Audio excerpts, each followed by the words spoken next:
Now, the TSX was down today, too, but unlike U.S. markets, it's down about 10% from its highs earlier in the year. Not technically a bear market. There is a reason for that, and we'll hear it from senior business correspondent Peter Armstrong. But first, Peter, why is all this happening now?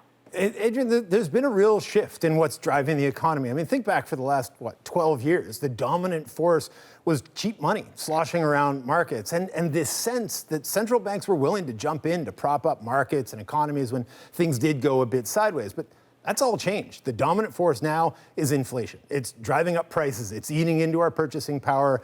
And the response? Well, higher interest rates, but that's going to slow the economy. It might even cause a recession. And this time, there's no cheap money. There's no stimulus waiting in the wings to bail us out of a potential crisis. Okay, so you said it. You said the R word, recession. You're not the only one to say it.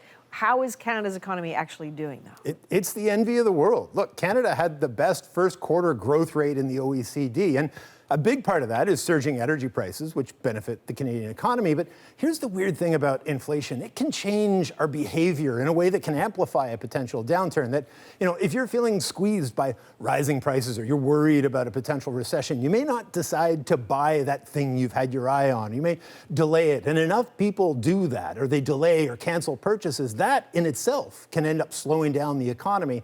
And that is why central banks are just so keen to get inflation under control right now. All right, Peter Armstrong, senior business correspondent. Thank you. You bet.